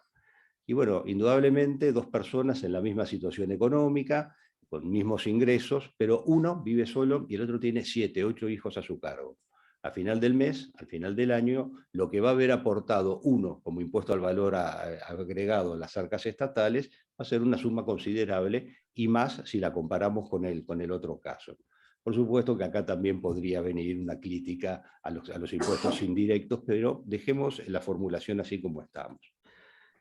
Es un camino peligroso, y este es el segundo problema, porque si empezamos a ver las diferencias de impacto, nos vamos a encontrar que la mayoría de las leyes tienen impacto según cada persona. No vamos a encontrar dos personas que tengan el mismo impacto de la ley, lo cual nos genera problemas bastante serios para resolver esta situación. El tercer medio problema es un problema uruguayo, que lo menciono porque se ha manejado, pero no porque sea serio. Muchos han dicho que en estos casos no hay un problema de constitucionalidad ni de convencionalidad, sino que hay un problema de mala técnica legislativa, que el legislador redactó mal la norma y no previó determinadas consecuencias. Tiene patas cortas este argumento, porque esto sería válido para cualquier caso de inconstitucionalidad o de inconvencionalidad. Estamos eludiendo un problema jurídico con una excusa bastante sencilla. El segundo paso para analizar este tema, la segunda parte de mi exposición, vamos a ver el marco jurídico dentro del cual nos vamos a mover y tenemos que elegir un punto de arranque. Y bueno, la Corte Interamericana, a lo largo de su jurisprudencia de opiniones consultivas, nos va a dar una cantidad de puntos de partida. Yo el que elegí es de la misma opinión consultiva que utilizó la doctora Sagüez. La opinión consultiva 18 de 2003, la Corte Interamericana nos dice: los estados deben abstenerse de realizar acciones que de cualquier manera vayan dirigidas, directa o indirectamente, a crear situaciones de discriminación de iure o de facto. Esto se traduce, por ejemplo, en la prohibición de emitir leyes en sentido amplio, de dictar disposiciones civiles, administrativas o de cualquier otro carácter, así como de favorecer actuaciones y prácticas de sus funcionarios en aplicación e interpretación de la ley que discriminen a determinado grupo de personas en razón de su raza, género, color u otras causales. Es un buen punto de partida, la amplitud del concepto que maneja la Corte Interamericana. Y eligiendo, porque lo que voy a mencionar ahora está en varias sentencias, por ejemplo, en Artavia Murillo, la Corte nos precisa un poco más y ya nos maneja un concepto interesante. Nos dice: el principio de derecho imperativo de protección igualitaria y efectiva de la ley y no discriminación, que determina que los estados deben abstenerse de producir regulaciones discriminatorias o con efectos discriminatorios. Ahora ya directamente la Corte nos está separando la regulación, que tiene que ser compatible con el principio de igualdad, y nos está diciendo que pasa lo mismo con los efectos. Ojalá, en aquel viejo caso, cuando el Consejo de la Facultad de Derecho de la Universidad de la República nos encomendó tratar esto, hubiera tenido este respaldo, pues la verdad, en aquel momento no nos animamos a decir esto. Lo pensamos, lo podemos decir y optamos por no decirlo. Pero bueno, a un momento de cobardía creo que todos tenemos derecho. Nos estamos acercando a un concepto, ahora voy a hacer algunas aclaraciones, que es el concepto de discriminación indirecta. Discriminación indirecta manejada muchas veces por la Corte Interamericana y que está definido por el ordenamiento jurídico internacional. En la Convención Interamericana contra toda forma de discriminación e intolerancia y en la Convención Interamericana contra el racismo, la discriminación racial y otros formas conexas, está expresamente definido de qué hablamos cuando referimos a discriminación indirecta. Y nos dice que la discriminación indirecta es la que se produce en la esfera pública o privada, cuando una disposición, un criterio o una práctica aparentemente neutro es susceptible de implicar una desventaja particular para las personas que pertenecen a un grupo específico, basado en los motivos establecidos en el artículo 1 de la Convención, o los pone en desventaja, salvo que tenga un objetivo o justificación razonable y legítimo a la luz del derecho internacional de los derechos humanos. Discriminación indirecta. Y en una sentencia, en Odés Dorsema versus República Dominicana, todavía la Corte nos dice, y encontré una expresión que nos sirve, nos permite visualizar mejor la cuestión, agrega que se prohíben disposiciones discriminatorias, las regulaciones discriminatorias, así como aquellos que tengan un impacto discriminatorio, que me parece que es mucho más preciso este concepto que el de efectos. Efectos, pero acá estamos hablando de un impacto discriminatorio, o sea, el hecho que sea un impacto y discriminatorio, estamos hablando de un impacto de una cierta importancia. Por supuesto que los casos que yo estoy planteando no entran dentro de la noción de discriminación indirecta. No hay un grupo perjudicado de los establecidos en el artículo 1 de la Convención, pero indudablemente todos estos desarrollos más o menos recientes, ¿verdad?, de la jurisprudencia interamericana, son una cantidad de elementos que al operador jurídico le sirve para considerar, para enmarcarse y poder resolver los casos que yo les estaba mencionando. Y el tercer paso que yo quería mencionar es plantear un caso concreto explicarle los problemas, o algunos de los problemas, tuve mucho más, que yo he tenido y que tengo para resolverlo, e invitarlos a intercambiar ideas sobre qué podemos hacer con este caso. Es un caso real. En el año 2001-2002, en Uruguay quebraron algunas entidades financieras y se empezaron a generar con distinta intensidad distintos movimientos de corrida bancaria. La respuesta del ordenamiento jurídico uruguayo fue la típica, la que se hace en todos lados, moratoria. Se decretó una moratoria para las entidades financieras que estaban en problemas, con lo cual se ganaba tiempo. Los ahorristas no podían retirar su dinero, estaban congelados, y en ese tiempo había que ver. ¿Se podía capitalizar al banco? ¿Había alguien interesado en comprar el banco? ¿Se podía salvar el banco? Y en caso de que las respuestas fueran negativas, bueno, había que organizar una liquidación ordenada de ese banco, en la cual los distintos acreedores cobraran sus créditos a prorrata de los montos de los cuales eran acreedores. También esta moratoria tenía un fin indirecto, que no era ya directamente para los bancos, las entidades financieras en problemas, sino que eran directamente para todo el sistema. Las crisis de confianza en materia financiera generan fenómenos inmanejables. Por ejemplo, en aquel momento, el Banco República, que no tenía absolutamente ningún problema, ni de liquidez ni de nada, empezó a generar una ola de retiros creciente. Y fue tan fuerte esa corrida bancaria que se iba incrementando, que el Banco República tuvo que lograr una capitalización de 2.000 millones de dólares para calmar al mercado y que todo volviera a la realidad. O sea, la moratoria tiene un efecto que trasciende la situación y que va en beneficio o en salvataje de todo el sistema financiero y de todo el país. Imagínense un país en que quiebre el sistema financiero, lo que puede llegar a ocurrir.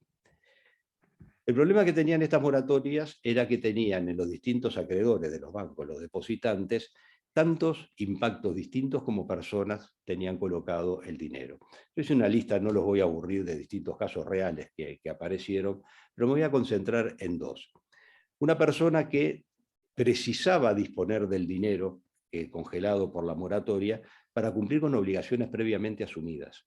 Y si no disponía de ese dinero, iba a tener que salir a buscar una financiación con todos los costos que esa financiación requería, e incluso podía ser que no consiguiera financiación y que fuera un incumplimiento directo que podía terminar en la ruina económica absoluta para la persona.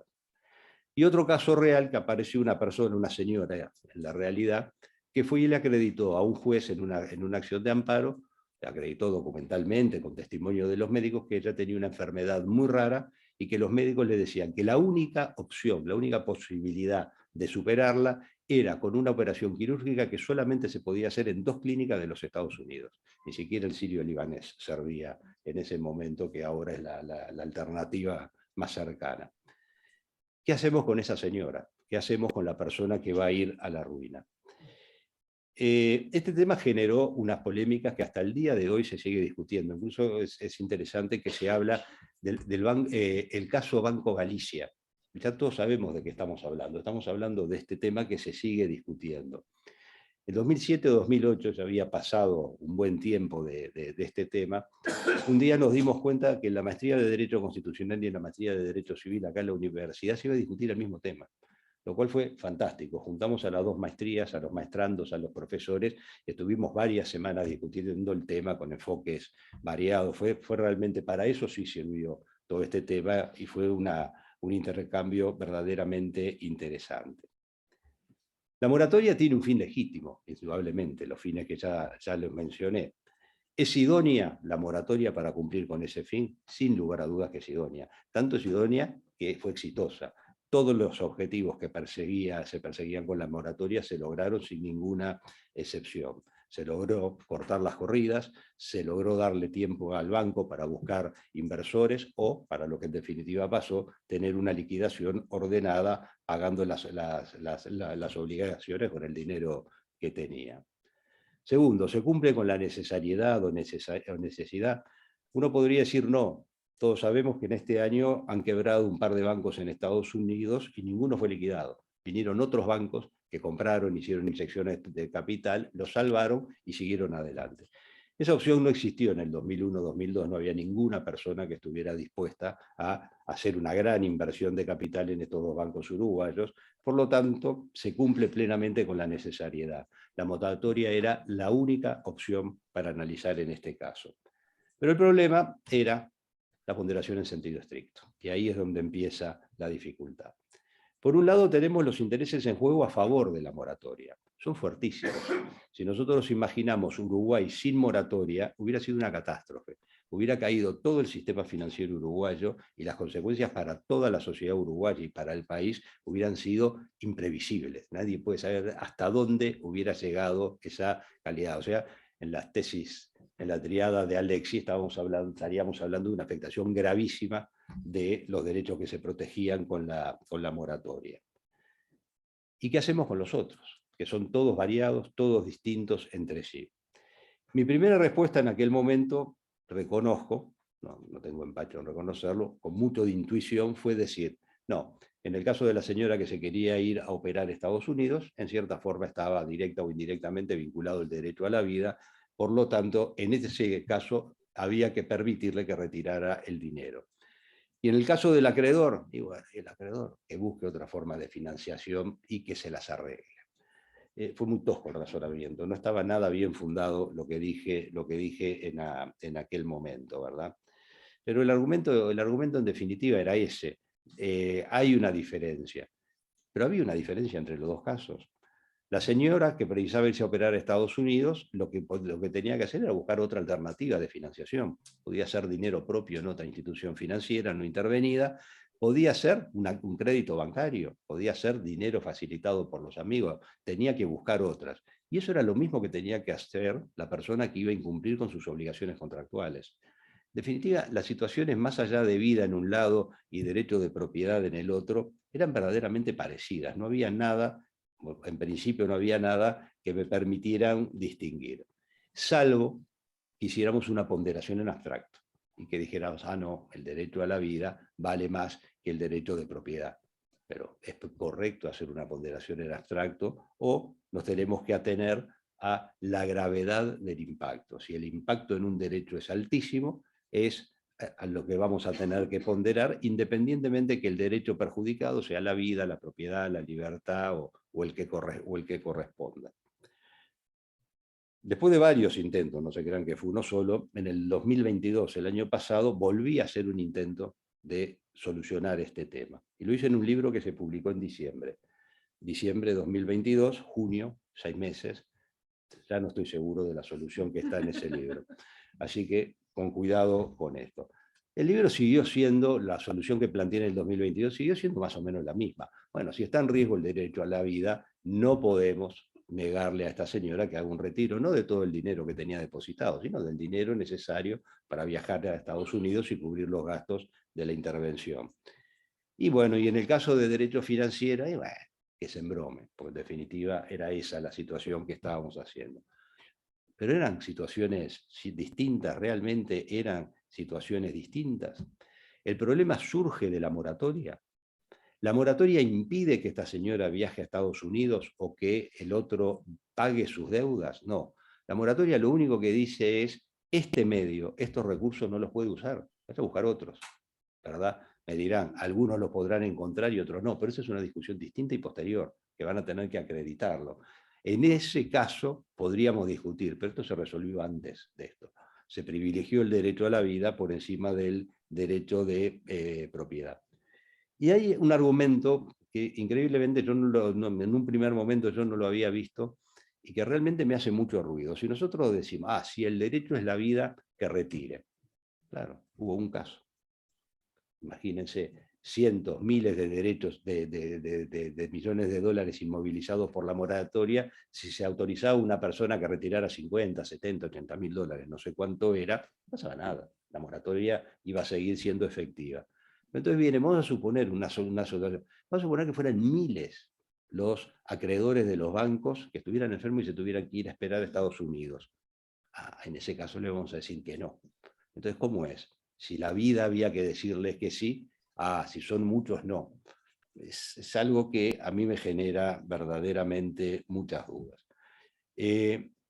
no me animo a decir que la argumentación que está en el libro, que la argumentación esté equivocada. Lo que sí puedo decirles es que la argumentación del 2022 tampoco me convence. Como cada una de las soluciones que fui pergeñando y analizando para este tema no me convence en su totalidad. Insisto que no es un caso de discriminación indirecta, pero indudablemente hay elementos de la regulación interamericana y de la propia Corte que es importante utilizarlos. Y en definitiva, me harían un gran favor si alguno de ustedes, no pido que me resuelvan el caso, se le ocurre algo que pueda marcar el camino para resolverlo. Muchas gracias.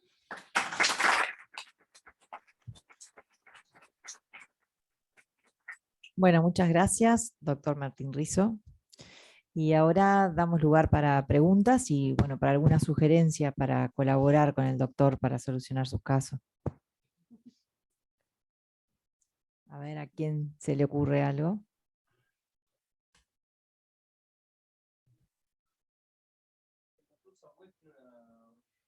Ah, bueno, el doctor Sagüez tiene una sugerencia capaz para el doctor Rizo. Sí, buenas tardes. Muy buena la exposición, las exposiciones de esta tarde. Me voy a referir a la última de ellas, la del doctor Rizo, arrimándoles dos argumentos o dos mecanismos para tener en cuenta en cuanto a la solución de situaciones singulares respecto de normas que en principio no pecan de inconstitucionalidad ni de violación del principio de igualdad, pero que en ciertos casos pueden provocar consecuencias nefastas. La primera de ellas es el recurso a la doctrina de la equidad. La doctrina de la equidad considera que ante una norma normalmente correcta corresponde efectivizarla, pero si en algún caso concreto ocasiona un perjuicio mayúsculo, debe exceptuarse la vigencia de esa norma y por lo tanto establecer una situación para el caso particular, una especie de ius singulare digna de tenerse en cuenta, sin necesidad de declarar inconstitucional la norma en cuestión, sino simplemente de exceptuarla. La doctrina de la equidad ha sido aceptada por la Corte Suprema Argentina en el sentido que al definir las doctrinas, las sentencias arbitrarias, han dicho que son arbitrarias aquellas sentencias que no tienen en cuenta la justicia del caso concreto y que por lo tanto por eso pecan de arbitrariedad, con lo cual está habilitando el juego de la arbitrariedad para dar situaciones o respuestas jurídicas singulares para atender problemas muy específicos. Una lástima que la doctrina de la equidad, que tiene tanta prosapia, no cuenta en la actualidad con un predicamento, diría, predominante. En segundo término, también para remediar situaciones de este tipo, la aplicación de la doctrina de las inconstitucionalidades relativas. Las he denominado así, las inconstitucionalidades relativas, aquellas que producen el siguiente efecto: una norma en situaciones normales no es inconstitucional, pero sí lo es en un caso determinado cuando viola en ese caso, pero no en otros, algún derecho constitucional. En ese caso, la declaración de inconstitucionalidad se ciñe específicamente a la aplicación de la norma a ese supuesto, pero la norma no es declarada o reputada per se inconstitucional, sino inconstitucional en su efectivización en una situación jurídica concreta. La Corte Suprema Argentina también ha aplicado la doctrina de las inconstitucionalidades relativas en el caso de la indexación de acuerdo a la ley de contrato de trabajo, en el nuevo artículo 276, en su momento nuevo, donde entendió que el ajuste o indexación para los trabajadores, de acuerdo al índice del peón industrial, no era normalmente gravoso para ellos, pero sí para ciertos trabajadores en ciertos periodos concretos de tiempo, de acuerdo a los meses puntuales en los que se indexaba, pero repito, no en general, sino para algún trabajador en particular, de acuerdo a las circunstancias especiales de su relación laboral y a los meses de incumplimiento del empleador. En resumen, la Corte no reputó en principio, en los primeros momentos, per se in totum inconstitucional la ley, sino inconstitucional en tal aplicación, en tal expediente, en tal caso concreto. Esto simplemente arrimar algunos aportes para complicar más la de por sí interesante policromía de situaciones que ha presentado el doctor Rizzo Ferrand. Nada más. Gracias. Muchas gracias.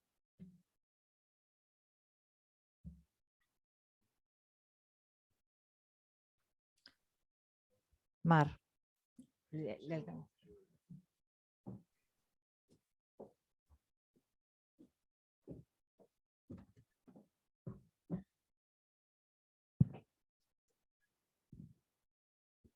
Bueno, primero que nada quería agradecer al profesor Claudio Naz por poder acompañarnos aquí en la ciudad de Montevideo. Recuerdo que en el seminario anterior le había dicho que hasta un niño de 3 años sabe que no se puede parar en medio de la calle si no quiere ser atropellado.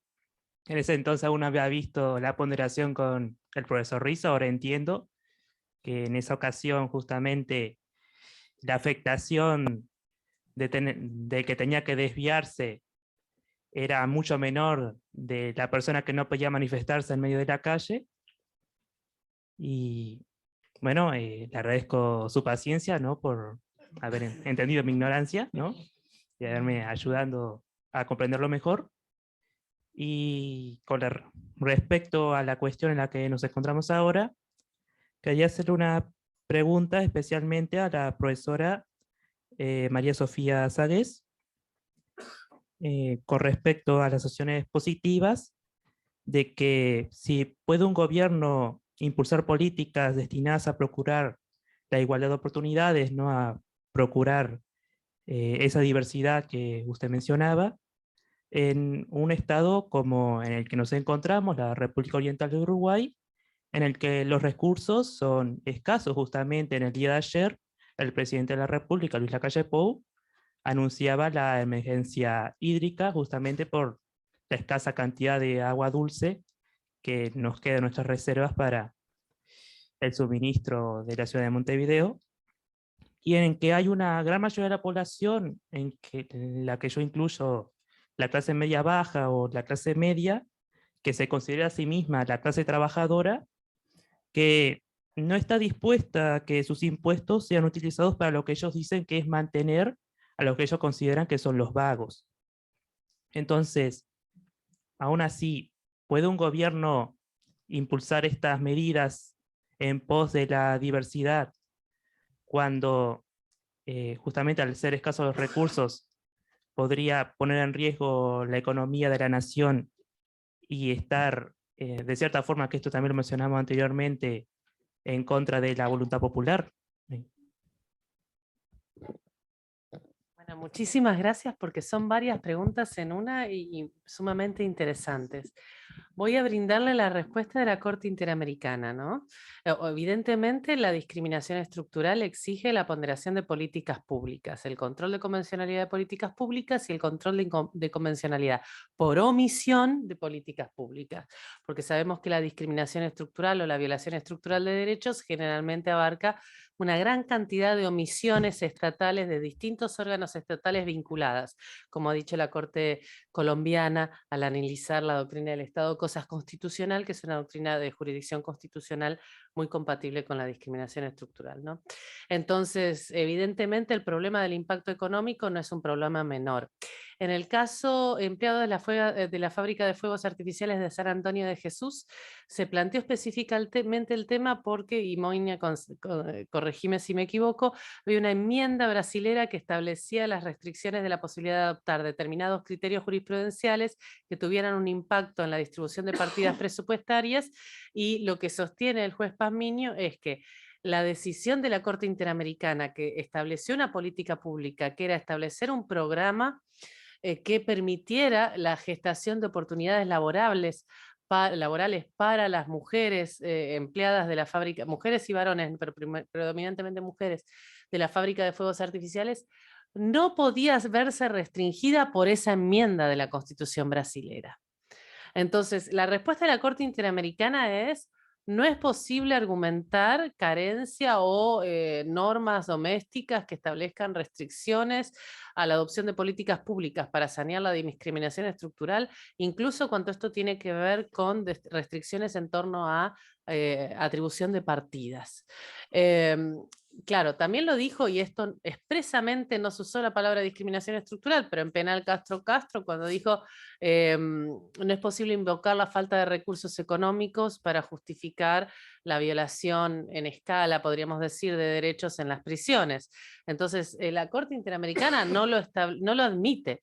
Ahora, es como las brujas, pero que los hay, o sea, los recursos son limitados y la asignación de recursos económicos es también limitada. La respuesta estaría en el Pacto de Derechos Económicos, Sociales y Culturales. Los estados se obligan hasta el máximo de sus recursos disponibles, no de sus recursos adjudicados. Y la gran pregunta es si vamos a habilitar un control de convencionalidad del presupuesto, de la asignación de partidas.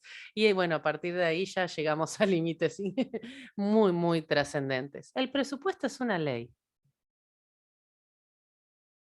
Es una ley compleja, es una ley que se produce si el Estado federal es una ley que implica la interacción de los sectores, digamos, de los órganos de base electoral, pero no deja de ser una ley. Entonces, y el concepto de igualdad como no sometimiento, el concepto de igualdad estructural ha sido considerado por la Corte Interamericana como ese elemento con natural al artículo 24 en la causa empleadas de la fábrica de fuegos artificiales. Entonces la respuesta sería: el Estado no solo puede, sino que debe. Dentro de la jurisprudencia de la Corte Interamericana.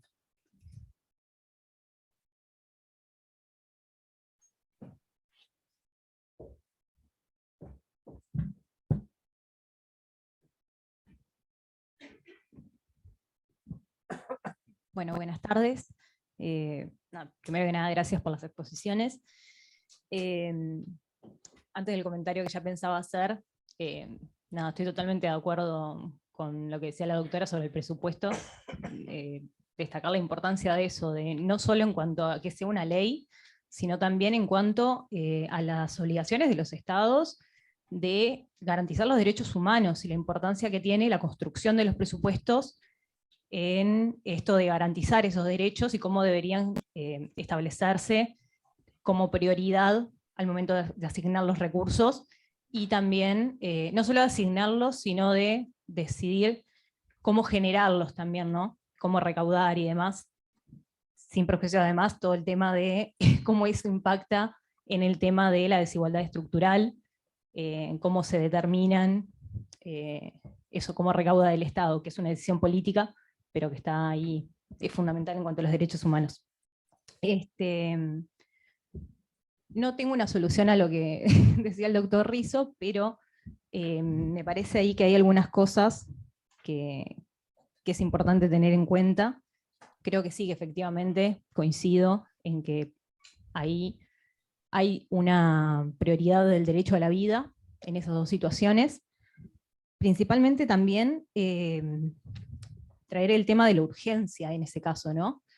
Porque en las dos situaciones estamos hablando, la urgencia por un lado de atender esa situación, no tengo el detalle, pero digo, asumo que se trataría de una situación grave, una cirugía para salvaguardar su vida, y también de que estamos hablando de un daño irreversible a ese derecho, ¿no? No solo grave, sino eventualmente capaz irreversible. Incluso en la situación de que fueran más personas, muchas personas que tuvieran la misma situación, entiendo que el Estado, por su obligación de garantizar mínimos de derechos, debería atender especialmente esa situación y no permitir una vulneración de tal tipo, incluso en el supuesto de que hubieran sido muchos reclamos en ese mismo sentido. Y respecto a la otra situación de la otra persona, creo que también, bueno, ahí definitivamente podría haber habría que, digamos, analizar más en detalle la situación de esa persona, pero capaz que estamos ante una situación también de desigualdad por motivos económicos, porque esa persona está endeudada, cómo contrajo todas esas obligaciones. Eventualmente podríamos estar hablando de una omisión o ahí algún incumplimiento del Estado en relación capaz a la situación de esa persona, en esto que estábamos hablando de igualdad y no discriminación, y la discriminación por motivos económicos puede venir también por ese lado. Entonces es como súper complejo también, pero está bueno, no sé, capaz pensarlo. Y en ese sentido, que la situación también podría venir por otro lado, capaz por un incumplimiento no puntualmente que se origina, digamos, por esta situación moratoria, sino que viene de un incumplimiento previo del Estado respecto a otras obligaciones más complejas también, ¿no? En definitiva, ninguna solución, pero digo, más elementos capaz que complejizan aún más ahí la situación. Muchas gracias.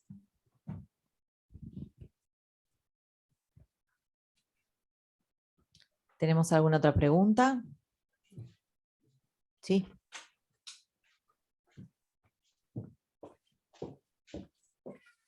Están dando sugerencias, Martín. Tú sacas nota, ¿no? ¿Ah?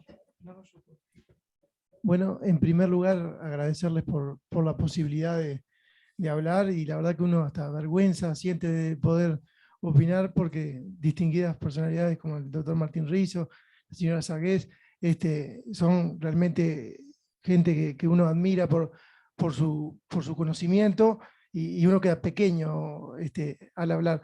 Pero yo quiero hablar hablarnos en realidad, decir dos comentarios, uniendo las dos problemáticas o los dos planteos, tanto el tema de los derechos humanos y de cómo el Estado tiene que cubrirlos, y también con el planteamiento del doctor Rizo, que es, por ejemplo, me parece a mí que el tema de esos casos particulares, como la señora de la operación, o el que si no pagaba tenía problemas con el pago y deuda, me parece que tenemos que prevalecer también o tener en cuenta el interés general también del país, porque si fueran esos dos casos solamente, quizá no fuera nada, pero uno no puede actuar en una ley por dos casos o por tres o por cinco. Uno tiene que hacer general y abstracta, ¿verdad? Entonces, si en el caso supuesto de que fueran más casos, corriera riesgo el tema de la situación bancaria del Uruguay, veríamos ahí afectado no solamente el caso de una operación o de ciertas deudas, sino gente que no tendría absolutamente nada, y hasta comer sería difícil, que en esa situación había gente, porque no era que no lo hubiera, pero sería más generalizada con la catástrofe que hubiera sido que cayeran y quebraran todos los bancos, o la gran mayoría. Por lo tanto, a mí me parece que en la preponderación entre, bueno, 2 o 3 casos, 5, pero que podrían ser 1500, no podemos dejar de lado el interés general del país, que pasa absolutamente en todo, porque desde que van a construir una ruta nacional y expropian una casa porque justo pasa por el trayecto, y ahí pues también vemos violada el derecho a la propiedad de la casa de la persona, que podrá tener cierto valor sentimental, y uno no puede decir no, no se va a hacer la obra por una casa. O sea, y si bien queda muy grotesco comparar una casa con la vida de una señora, en el ámbito jurídico y en la generalidad de un país estamos en la misma. Por lo tanto, a mí me parece a mí me parece no, pero decirlo, ¿sí? Que el interés general, como lo establece la Constitución nuestra, debería o tiene un valor fundamental para esto.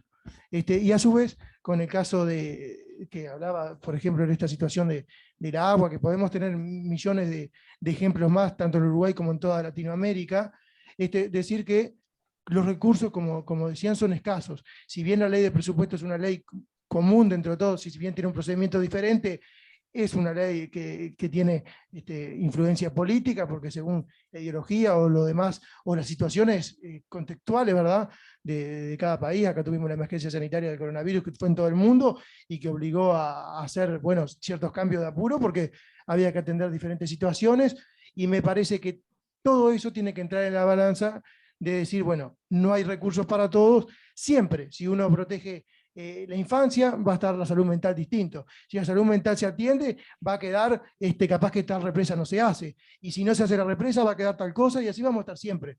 Porque es utópico creer que los recursos dan para todos y el buen manejo, según qué pensamiento, qué postura o qué lugar ocupe en la sociedad, vamos a tener diferentes pensamientos. Eso era lo que quería yo aclarar o comentar, y de vuelta agradecer, y ante tamañas figuras quedo chiquito. Muchas gracias.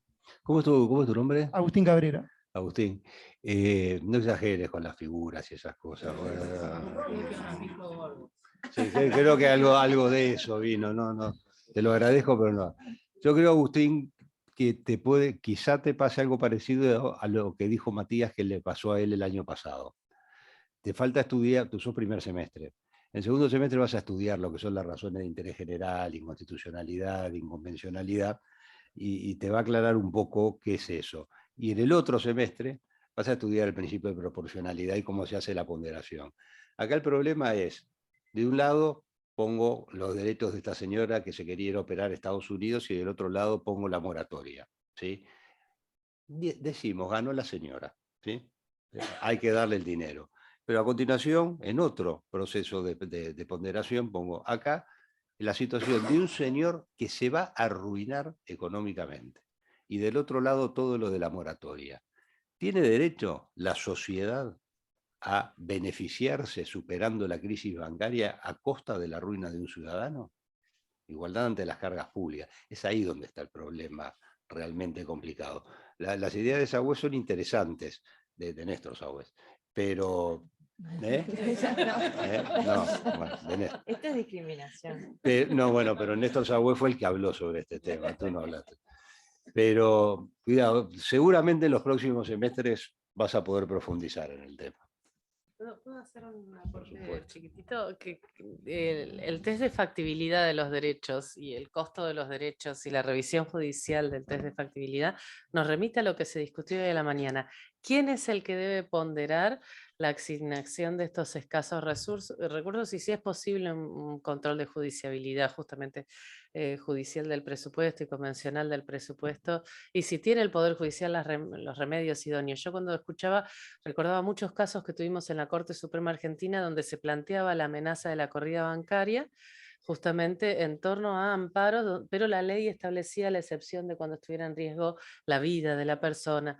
El tema es que nunca se produjo en ninguno de los casos una prueba de naturaleza económica, un dato económico traído científicamente que acredite que si a esas personas se le garantizaba el derecho a la vida, iba a haber tal corrida bancaria. Todo se basó en dogmática jurisdiccional en torno a si iba a haber o no corrida bancaria, lo cual plantea la posibilidad de error judicial y es realmente gravísimo. O sea, si vamos a ponderar, tenemos que producir prueba que realmente dé la información.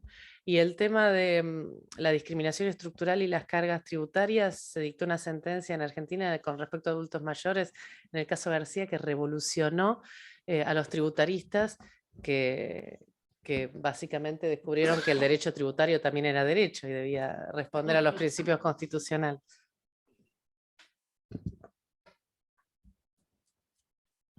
¿Alguna pregunta más?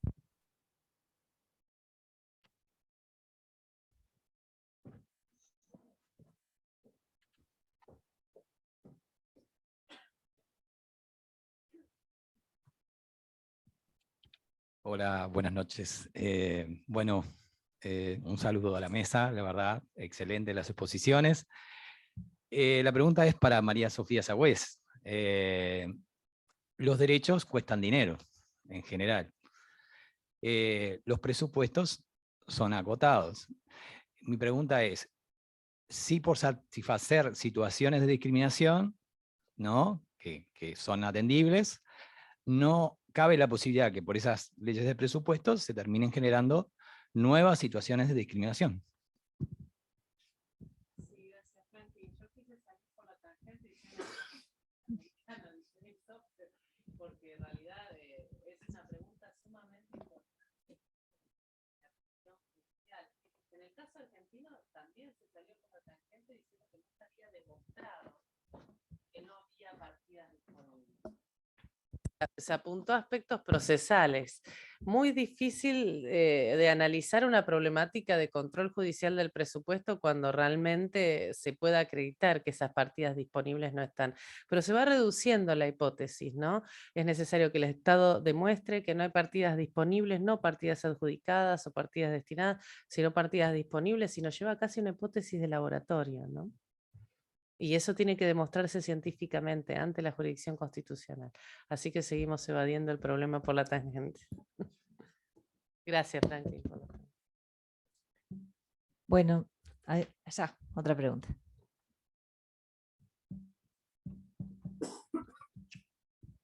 Bueno, buenas noches.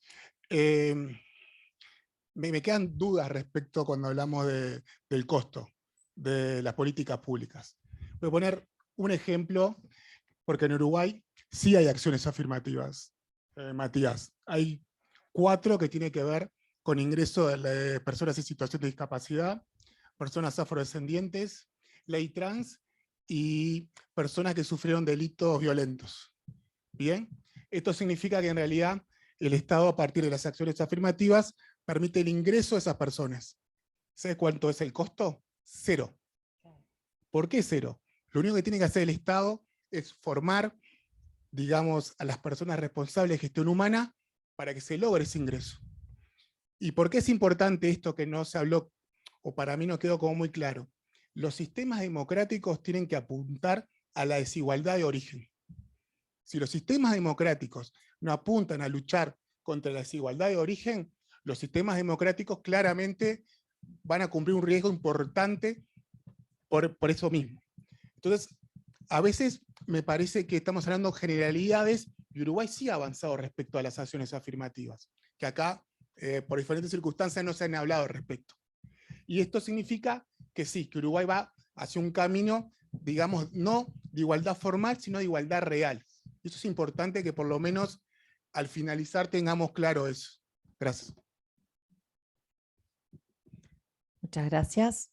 Si puedo hacer una aclaración. Sí, por supuesto, comparto Sofía. la posición, todos digamos, los derechos que implican acciones, o sea, obligaciones positivas pueden implicar la erogación de recursos del Estado, no solamente la igualdad en torno a las acciones afirmativas, es verdad lo que usted dice. Y un punto que él señaló, que es el consenso social como límite en las acciones positivas, cuidado, que el consenso social replica estereotipos discriminatorios, y si lo habilitamos de esa manera, lo que vamos a tener es la perpetuación de los estereotipos discriminatorios, justamente revertir eso lo que se busca. Así que sí, comparto totalmente.